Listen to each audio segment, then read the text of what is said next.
Welcome, everyone. I can see we have more people hopping on. Thanks so much for joining us. I think it is 4 now. So if Brighid and Noelle are good, I think we'll get started with introductions. So welcome to a Friends from the Field webinar.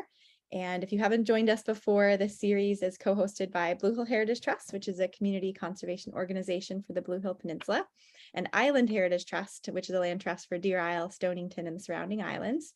My name's Lander, and I'm the outreach coordinator for Blue Hill Heritage Trust. And then Noelle is here as well from Island Heritage Trust. So we'll be facilitating the program tonight. And I am going to introduce Brighid in just a moment, but I'm going to pass it over to Noelle for any further introductions or kind of question and answer help for the end. Hi, everyone. Thank you so much for being here. I know we're all really excited to hear from Brighid's wisdom and her relationship with plants, invasive plants. She has a full presentation prepared, but if any questions come up in the midst of her share, feel free to drop your questions in the chat box. And then after Brighid is done presenting, we will comb through those questions, and whatever we have time for, we'll bring to Brighid, and she can hopefully get some answers to your questions.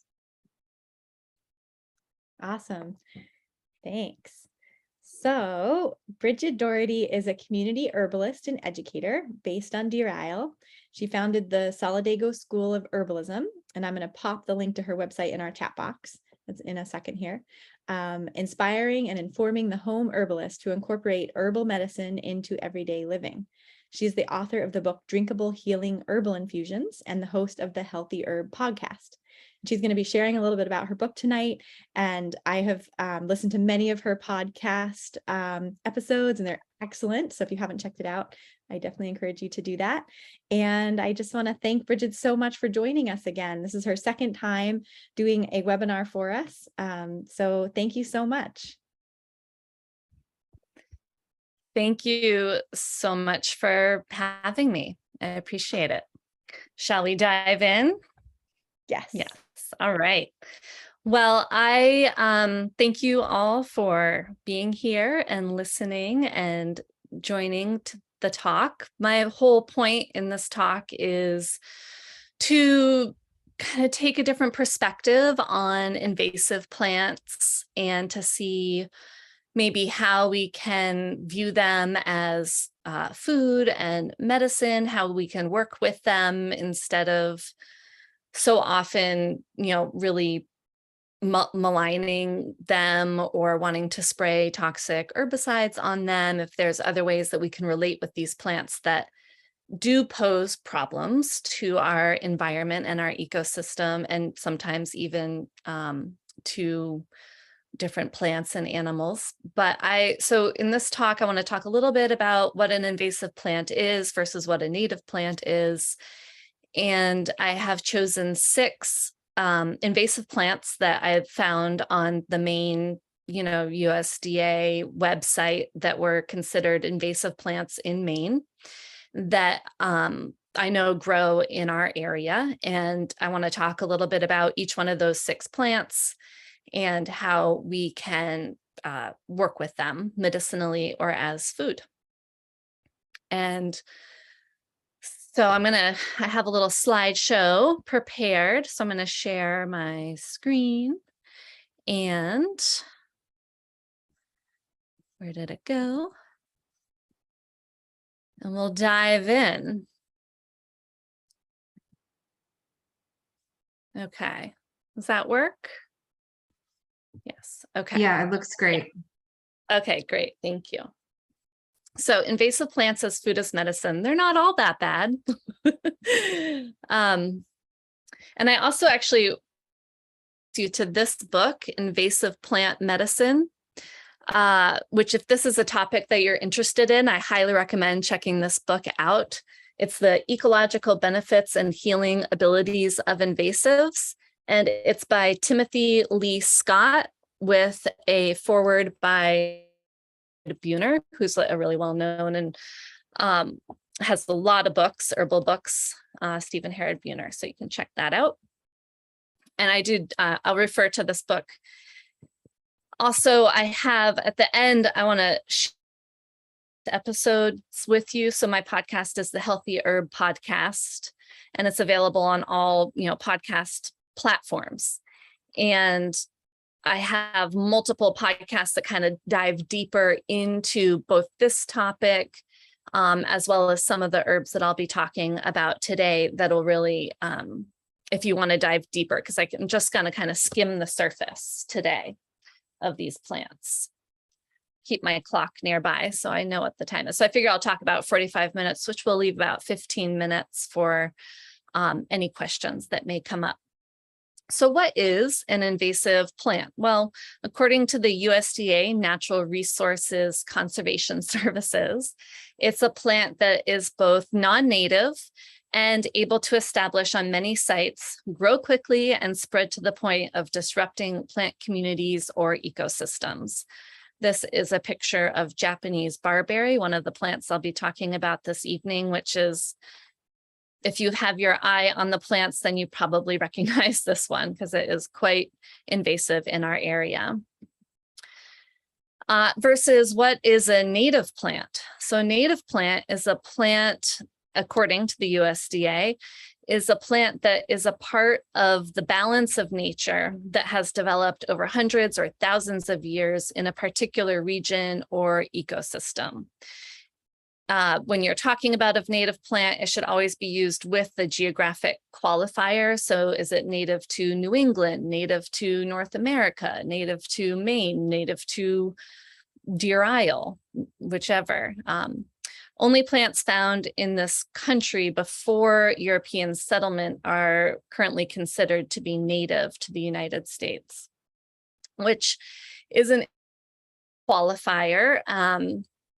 And there is some debate around that, or just kind of a question of like, how can we really determine how can we just put like a solid lineal line on what's native and what's not? Because really plants have been moving the world for, eternity. I mean, that's kind of the nature of plants to some degree, is that they are able, I think it's the nature of life, is that it likes to spread.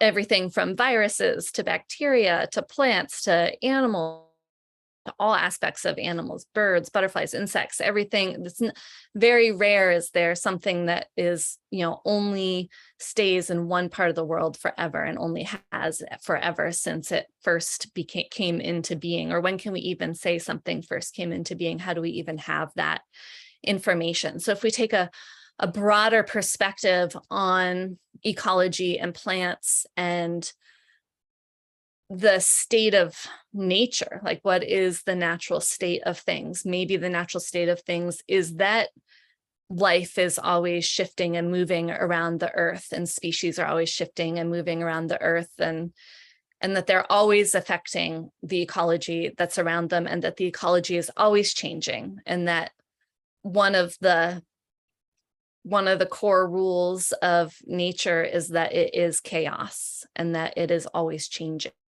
It's the same. So I find it hard when we only want to stay to the native plants in a region, because in some ways I feel like it bucks the whole nature of the whole being of chaotic nature. Topic. So this picture is a picture of goldenrod, which there are about almost 100 native species to North America. And I think there's only one native species to Europe of goldenrod. But if you were to look at this picture, you'd maybe think, wow, that's an invasive plant because it's obviously spreads like crazy and can really take over the ecology of a system. And not only that, but goldenrod has, which I recently learned, has chemicals in it that can actually inhibit growth of other plants, both when in decaying leaves and in the roots. And we can see that in some invasive plants as well, that they have that ability. And we'll talk about one, garlic mustard, also has that ability, which is considered a very maligned invasive plant, I would say. but goldenrod is a native plant, and it is the plant that I actually named my herb school after, Solidago being the genus name. So how did invasive plants arrive? Well, a lot of them were brought as food and medicine with the colonizers, and even that were brought up from Central America, brought up with native settlers coming from that region into what is now known as the United in medicine. Some plants were brought as erosion control, like the infamous kudzu, and even the Japanese knotweed, which we'll be talking about, where the government actually would bring in plants that they thought, oh, well, this will actually help our ecology. And in the long run, it actually became detrimental because we can't really foresee maybe how plants are going to affect or grow or take to a place where they're introduced. Landscape beauty, I think of forsythia, burning bush, and barberry, Japanese barberry, were brought in as landscape plants. I didn't actually see forsythia or burning bush on the Maine's invasive plant list, but Japanese barberry is, and so we'll be talking about that plant. Maybe even by mistake, like just brought, on the shoes of people traveling from place to place, or on the wool of sheep or livestock that were brought from place to place. And then also migratory birds and animals in feces, seeds travel in feces, or animals as they travel. So different ways that plants travel the world. It's interesting because plants, they obviously don't have legs, so they can't walk or run, but they have other really interesting ways that they can travel. I heard rumors, and I don't know if this is true, and maybe this is just a myth, but this is Rosa rugosa, which is the beach rose, which is considered an invasive plant as well, that we'll be talking about today. And this plant, I heard when I was a sea kayak guide, I was told that this plant came by way of ocean, across the ocean. I don't really know if that to Japan, so that would be quite a long route to get to the coast of Maine, but it's interesting the stories that we create around these plants as well. So control methods of invasive plants right now, billions of dollars are spent on trying to control these plants to, much avail, really. So about 58% of control methods are non-chemical. So it would involve burning or mowing, hand pulling, cutting, harrowing into the ground.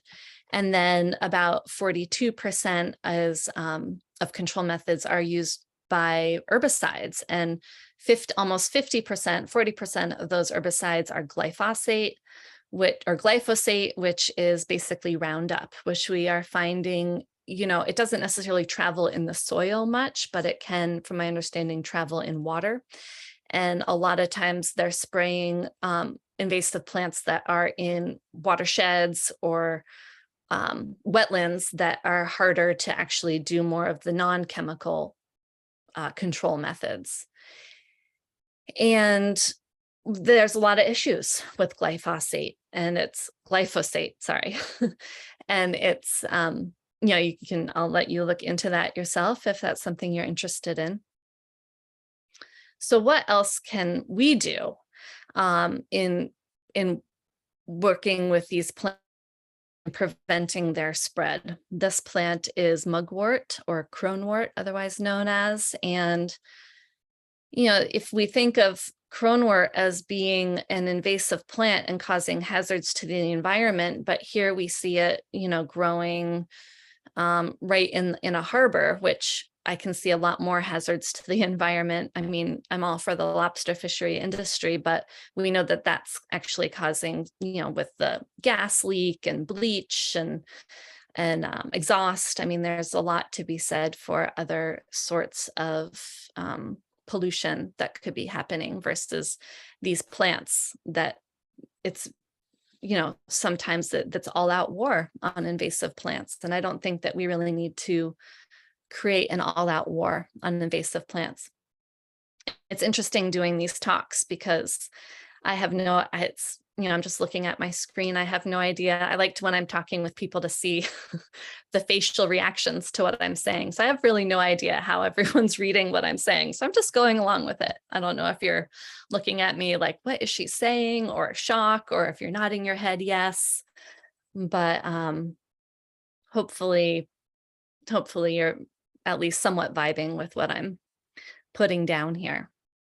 So one way that we can help this issue, well, we don't plant more plants. We're not going to buy Japanese barberry and plant it as a landscape plant. And if we see it popping up in our garden, we can weed it out when it's young so it doesn't take hold. We can try not to allow them to spread by seed. So a lot of these methods of cutting the plant down before it goes to seed, or trying to harrow it into the ground instead of using chemicals. We can see how we can make use of the plant for health or for food. And that's what we'll be talking about today, and how we can just make peace with them and relate to the ever-changing chaos of nature and almost approach it as a way of an acceptance, and see that there's maybe a lot worse enemies to the environment out there than some plants that really take hold. Because what we can find in some theories around invasive plants is that they show up where they're needed. So, some plants, a lot of people may think that the Japanese knotweed, which is used in therapies for chronic Lyme disease, that maybe it's a plant that is really needed right now. And that if we are only wise enough to see it and work with it, that it could really benefit us instead of spraying more cancer-causing chemicals on it and polluting the environment, causing more harm to the environment than the plant is actually causing, and that the plant could actually be more of a help to us than we understand. So let's get into the plants. 6 beneficial invasive plants, how can we work with them? So plant number 1 I want to talk about is barberry. There's a couple different species, but they're all in the genus Berberis. And I don't know if you've heard of the plant constituent berberine, but it is the main antimicrobial constituent that's also found in golden seal and gold thread, which are 2 relatively endangered plants that grow in woodlands.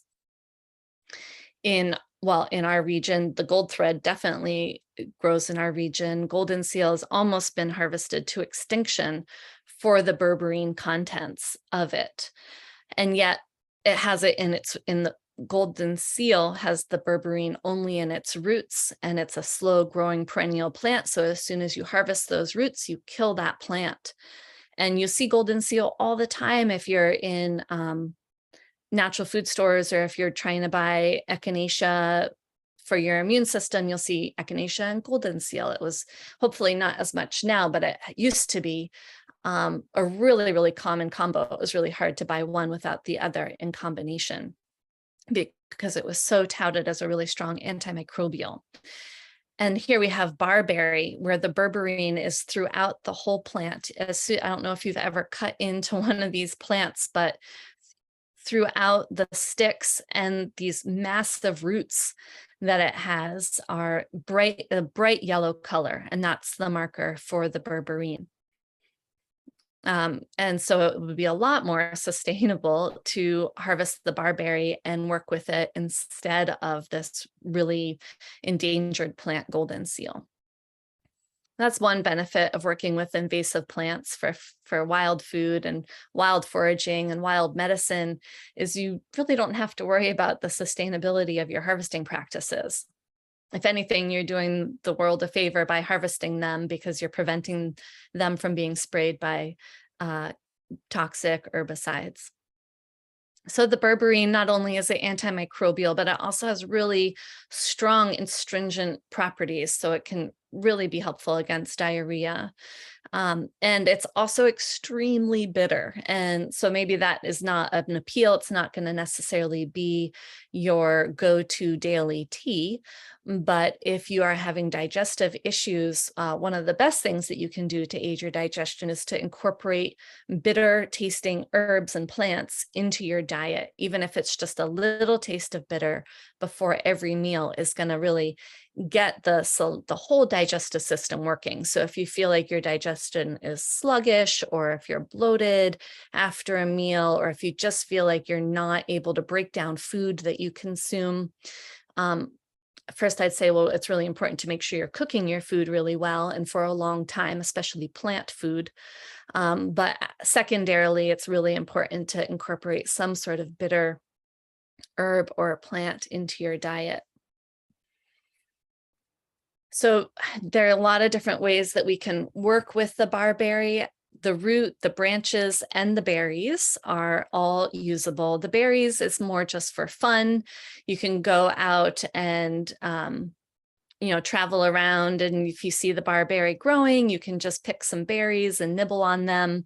They're slightly bitter, slightly sweet. They have kind of a big seed in the inside of them, so it's not something you're going to chomp down on, but you can kind of nibble on it and spit the seed out. And it's just a nice little kind of trailside snack. Surely, I'm sure there's some vitamin C in there and a little bit of the bitters. But in this picture, what I did is I made a digestive bitter tincture, which is with the barberries, some cardamom pods and some rosemary leaves. And you just put them all together in a jar and then pour 100 proof vodka, which you can get right at Tradewinds, our local grocery store, or even Burnt Cove on the island, Burnt Cove Market. And you just cover your plant material with the vodka and cover it with a lid and let it steep for 4 weeks, and then strain it out. And then you have your digestive bitter blend ready to go. You could also add some of the twigs or the root to your digestive bitter tincture if you would like as well. It's so bitter, I'm not going to suggest drinking a tea of it. So really a tincture is what you would want to do. And you could do, antimicrobial tincture with the root and branch pieces, kind of cut up, and put as much as you can basically in a jar and cover it with vodka. So mugwort or cronewort. So I know I'm going really fast through this and talking kind of fast because I just want to give an overview of these plants, more of like inspiration, and maybe just to grab your interest so that you'd be like, oh, wow, like I see that plant everywhere growing and I want to learn more about that plant. And so then you can take that one plant and then run with it, really get to know that plant, watch it through the seasons, play with it, taste it, harvest it, see what different preparations you can make with it. Definitely check out this book, as I was saying, the Invasive Plant Medicine book, which all of these plants are in. Well, actually, a cousin to mugwort is in this book, but there's lots of other places you can find information about these herbs as well. This is actually one of my favorite herbs, one of my 100 favorite herbs, but mugwort, otherwise known as cronewort, because it is so beneficial for women as we age. But mugwort, because it was used in brewing beers as a flavoring, and it also has a bitter flavor to it. Artemisia vulgaris. Artemisia is a big genus of plants that grow all around the United States. Vulgaris means common. So this is the common Artemisia. This is it in bloom. And you could definitely still find some now to harvest and work with and play with. That's maybe a little past bloom, maybe it's gone to seed, but there are still some leaves out there. So this is an herb that is really beneficial for female complaints during menses and menopause in all different facets, whether it's cramps or irregular menses or hot flashes in menopause, or you name it, you'll often see mugwort listed as a plant that can be beneficial.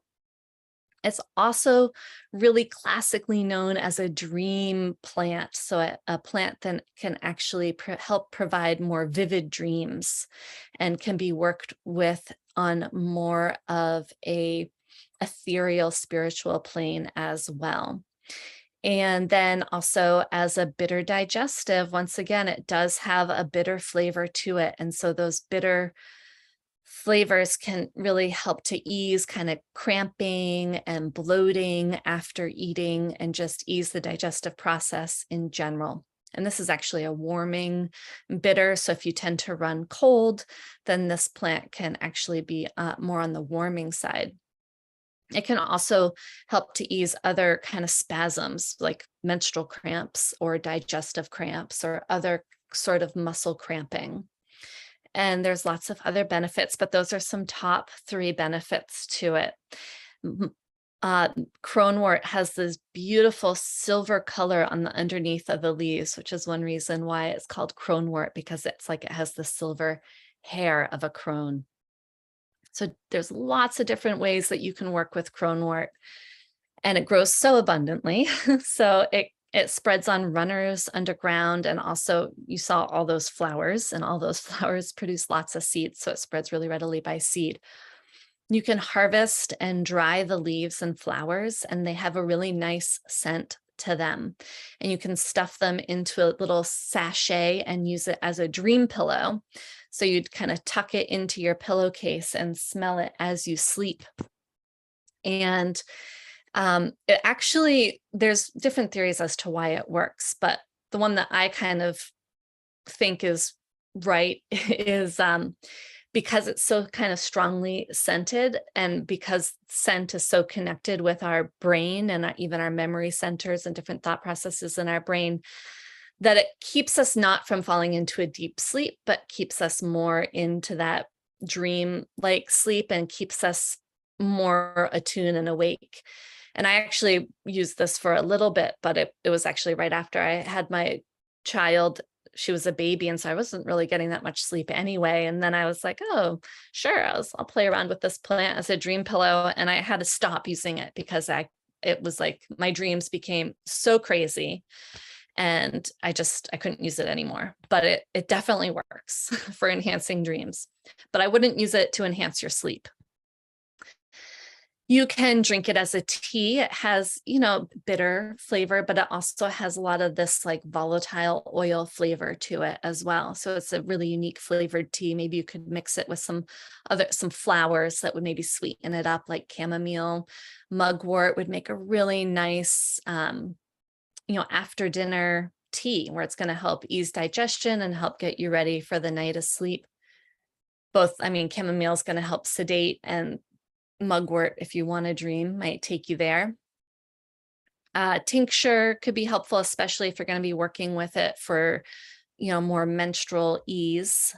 People smoke it commonly, so you could dry it and put it in a smoking blend, or even just burn it as incense. You can eat it as a spring green when it first comes up. It's very small and really silvery, and is actually pretty flavorful. And you can cook it or even just kind of sprinkle it in salads, and it's very mineral rich. And then you can infuse it in vinegar, and it will make a really nice flavored vinegar. And then that vinegar is going to extract the minerals from it. So you'll have a nice mineral rich vinegar that you can then put on your salads and foods. Next plant I want to talk about is another favorite herb, is the beach rose, the Rosa rugosa, which grows in abundance, definitely on Deer Isle anyway, and the surrounding islands. The rose hips are basically like small apples. And so I think it's one of the best roses to gather, both for the scent, the petals, and the hips themselves. The petals are great to harvest, very softening and soothing to the skin. The fruit, the rose hip, it's like a superfood. It's super full of vitamins and antioxidants. A lot of people know it as vitamin C, but it actually has a huge array of vitamins and minerals and antioxidants and polyphenols, really heart healthy nutrition. So both rose petals and especially the rose hips are immune supportive and cardiovascular support, and also support for the female reproductive system, both in menses and through menopause. We can use it in so many wonderful preparations. Really, the sky's the limit, whatever your creativity, however far your creativity will go. One of my favorites is to infuse it in honey. How divine. You can not only slather that honey all over your face as a nice face toner, mask, and moisturizer, but you can just take a scoop of the honey rose petals and put them in tea, or spread them on toast, or put them in baked goods, or what have you. You can make a tincture or an elixir with the flower petals, which would be combining them with an elixir, to my mind, is basically a sweetened tincture. So a tincture is where we take that 100 proof vodka and cover the herb, fill the jar as full as we can with the fresh herb material, and then cover it with the 100 proof vodka. If you're doing dry herb material, you want to do maybe a third full of the jar, because it's going to expand as it rehydrates. And then the elixir would maybe be like 2/3 vodka and 1/3 honey, say, in your extract. You can make a tea with the dried or fresh flowers, or you could do a decoction tea, which means you simmer it with the dry or fresh rose hips. Same infused vinegar or an oxymel, which is basically a vinegar honey combination that you could infuse either hips or rose petals into. And roses are cool. Beach roses are cool because you could see them right now, where you'll see some blooms and some hips on the rose bushes. Even today, you could probably find some blooms. So it's not too late. Syrups, jellies, what have you. There's a whole array of different things that you can make with rose medicine. So another plant that's, I'd say, is pretty well-known invasive plant, you either love it or you hate it. I'd say most people hate it, is Japanese knotweed, Polygonum cuspidatum. The other name I found for it is Reinotria japonica, but I think the Polygonum, which means, I think, many joints. So it's one of these plants that has, like, you can see on the stem, many joints. This is a spring shoot. It's really the only picture I had that I had taken, but you could easily find other pictures online of it more mature. And right now, that's probably mostly dead stalks that we'd be seeing. In the spring, it makes a really lovely food. And in the fall, the root is harvested for medicine. So the early spring shoots are harvested and cooked, and they have that really sour kind of rhubarb-like flavor. So a lot of people will use it in place of rhubarb. And in the root, I think actually through a lot of the plant is known that has a constituent called resveratrol, which has gotten a lot of press. It's actually really beneficial for the cardiovascular system and as antioxidant. I think it has some anti-cancer properties. The Japanese knotweed got a lot of press and play, being useful in chronic Lyme care for people who are having like a lot of neurological conditions or problems, because it can also really help support the central nervous system, and has even seen some promise in helping support people who are dealing with Alzheimer's or dementia. So cardiovascular support, and then also immune support as well. And that's the root. So right now, or basically once the plant dies back after we've had some frosts, which I believe we have had at least a few light frosts, you can go out and harvest the root. It's not an easy root to dig, and you want to dig it from somewhere where you know that the ground is not laden with pollutants. But because it does like to grow a lot on roadsides, and it was planted a lot on roadsides as erosion control, but then it kind of takes off. A lot of people call it like the local bamboo or whatnot, because it looks like bamboo with these joints. But the root hardens really fast. So if you want to make a tincture with the root, then you want to actually take your jar and take your knife, or even like a small hand axe out to the field with you, and a cutting board and your 100 proof vodka, and take it with you, because once the root starts to even dry or is out of the ground for even maybe an hour or so, it really starts to turn into a very solid, like rock-like mass, and it becomes really hard to work with, from my understanding. So, maybe even bring a bucket with water. So you'd go out, you dig up a bit of it. I mean, the roots are huge, so you really don't need a huge amount of plant material to make a small amount of tincture. It's a tincture that you aren't using large quantities of either. This is a relatively, from my understanding, low dose tincture.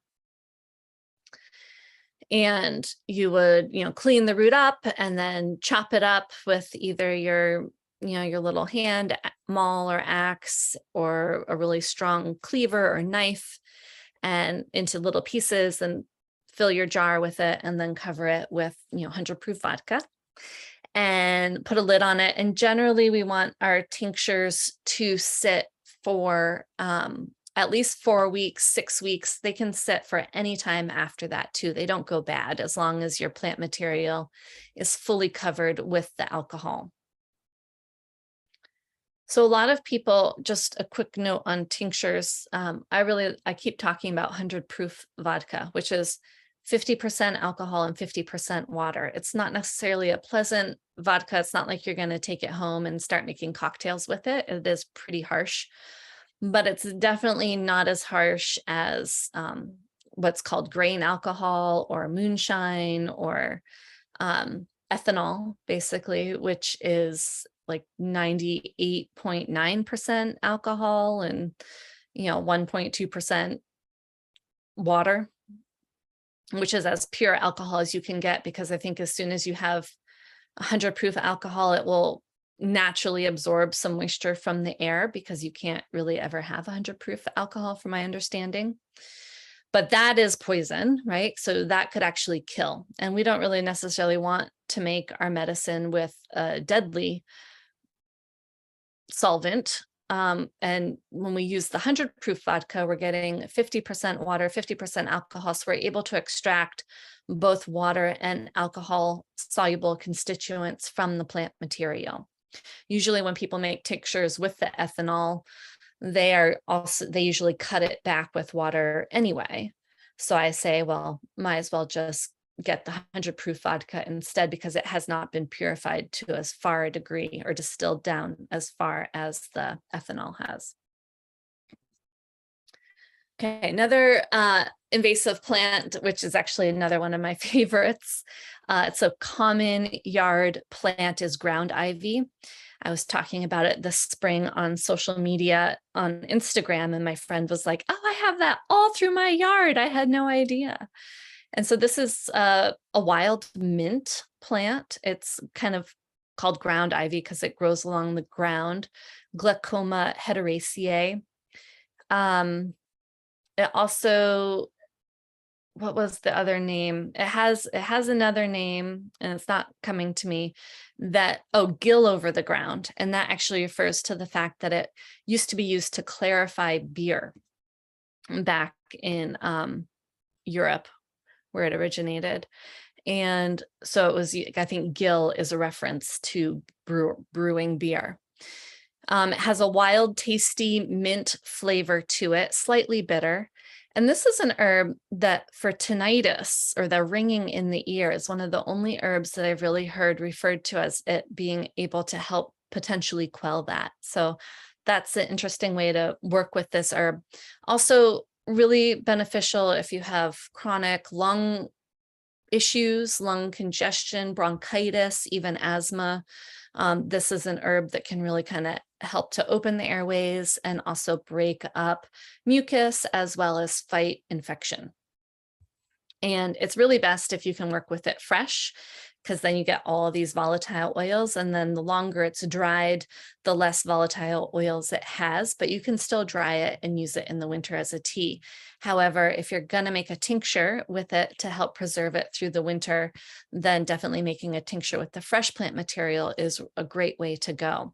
And probably even now, it's not going to be blooming, but you could find ground ivy in your yard, I would assume. And you could, I mean, I like to use it when it's in bloom. This picture was probably taken in May, the end of May, but it can be worked with any time of the year as long as it's green.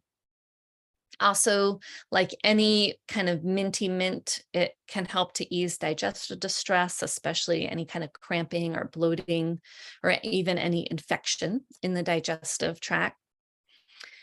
And like most mints, it is very calming to the nervous system. So very kind of soothing if you tend to be stressed, or if you have anxiety, or if you just feel like your nerves are a little frayed and you just want to, or raw, and you just want to kind of chill out, then having a cup of ground ivy tea, or, a dropper full of tincture as frequently as you desire could be helpful.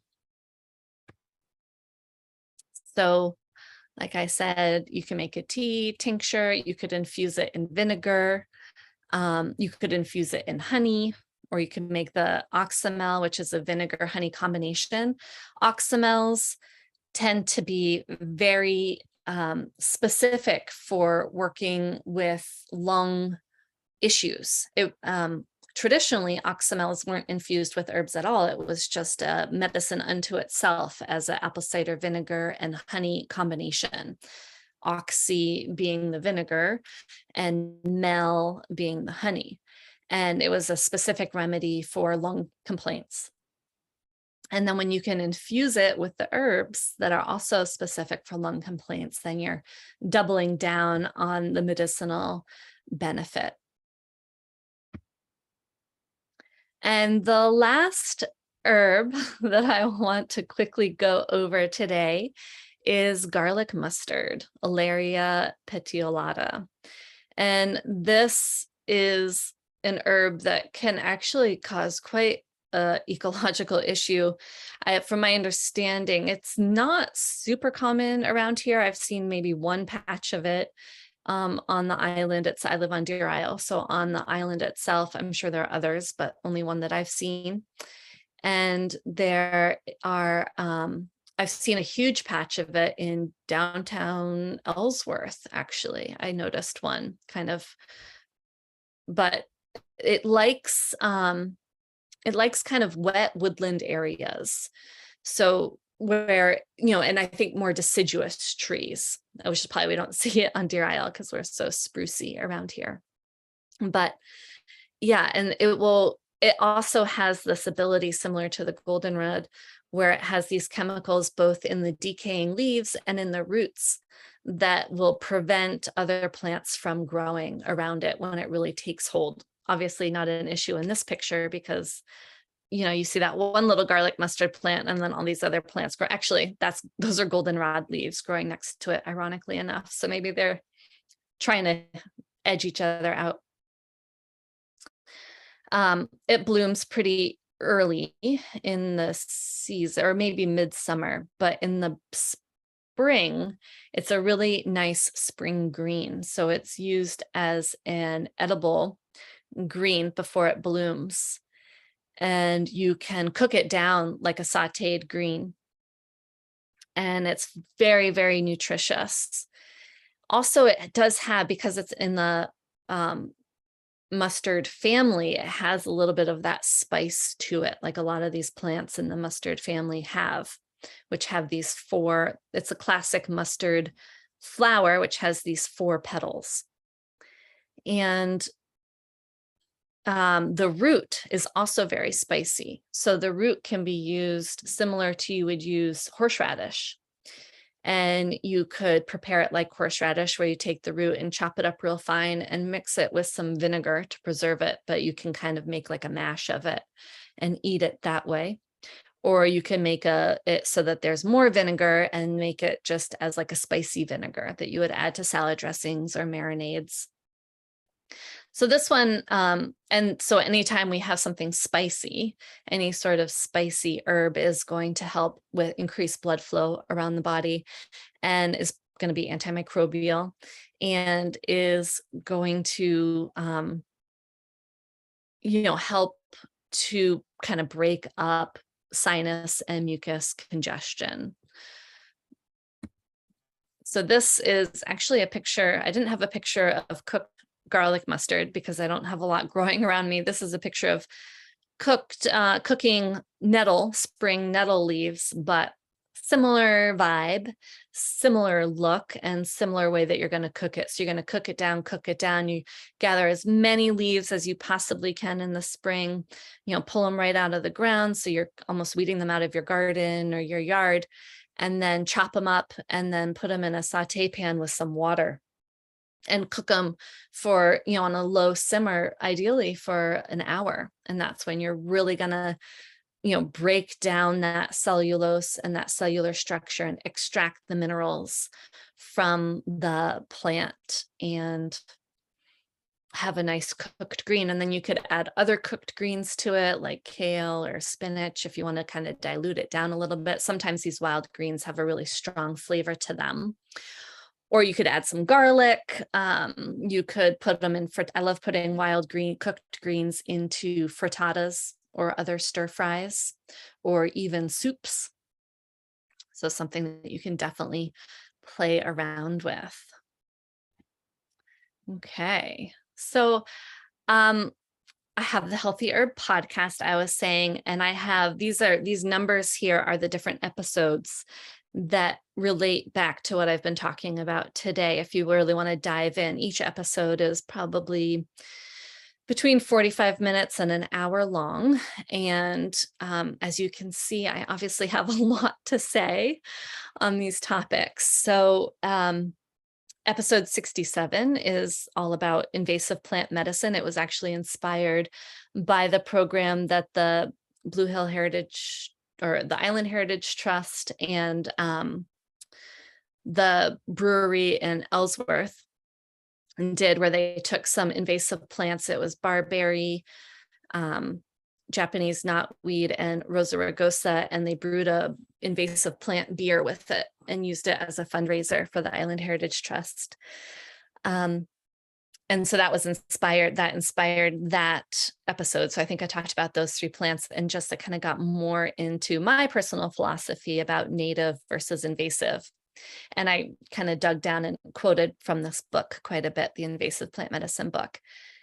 And then episode 63 is edible wild plants and why they're important to incorporate into your diet, even in small amounts.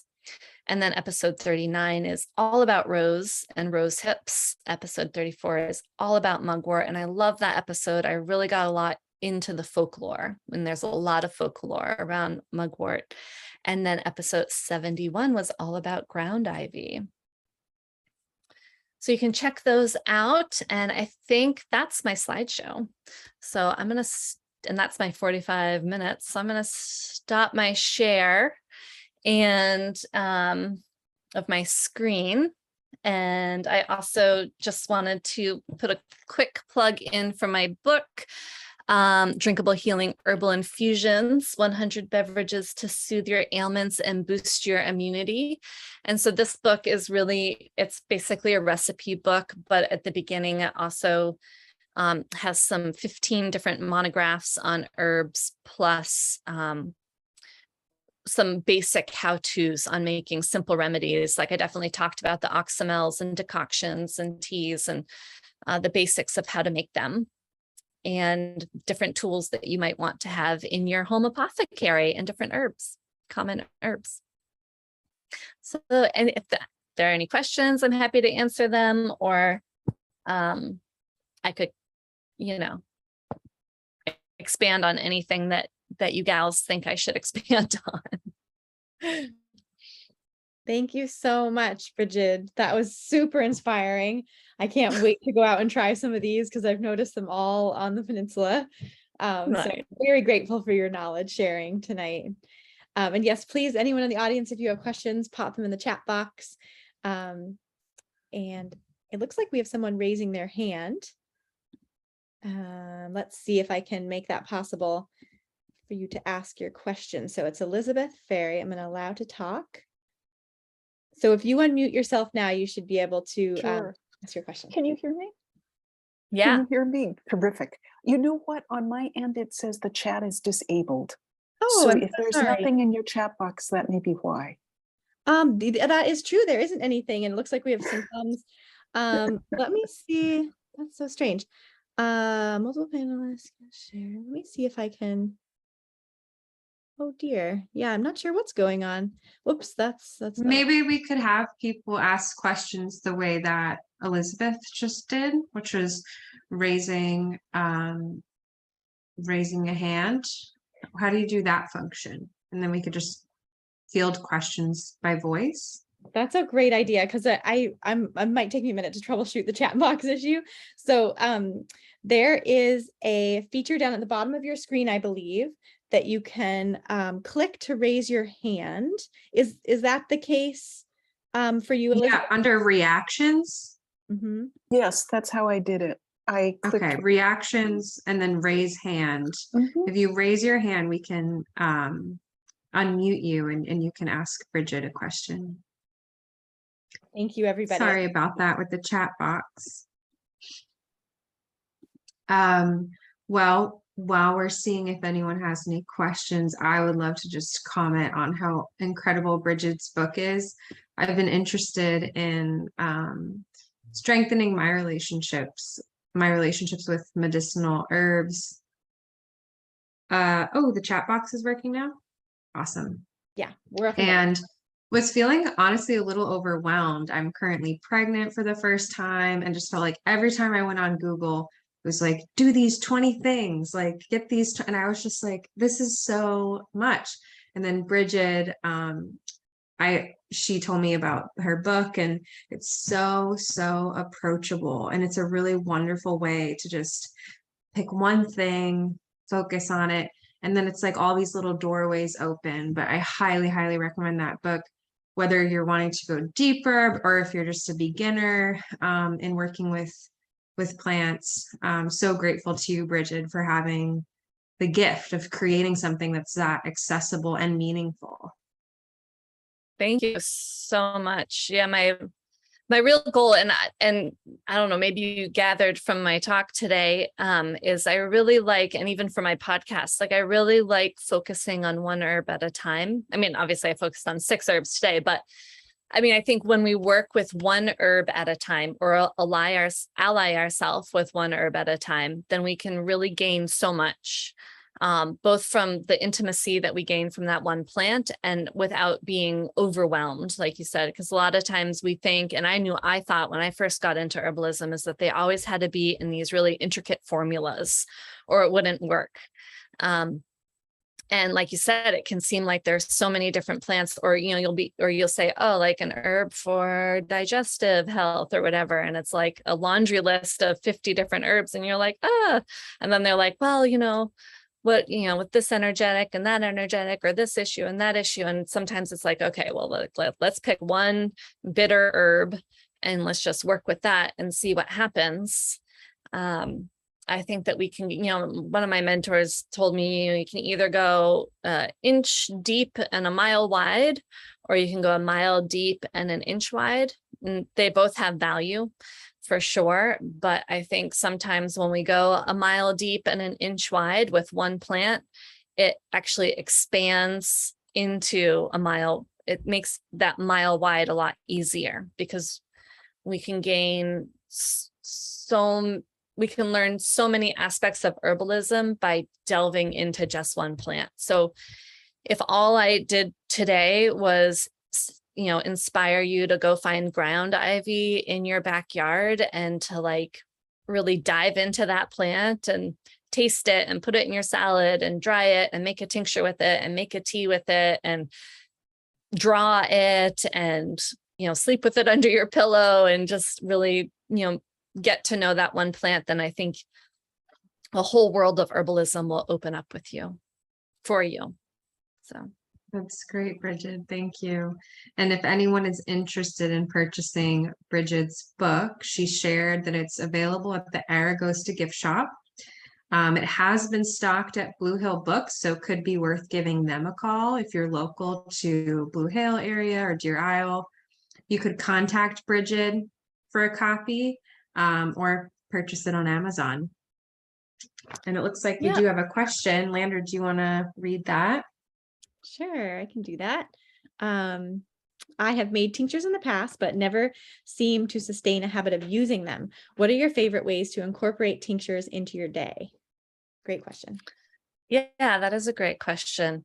I think one of the things that I like to do is to put it somewhere where I see it every day, whether it's right next to my toothbrush or right next to my coffee maker or, my French press, or, somewhere where you're also going to be doing something every day. So like right on your kitchen counter, somewhere very accessible.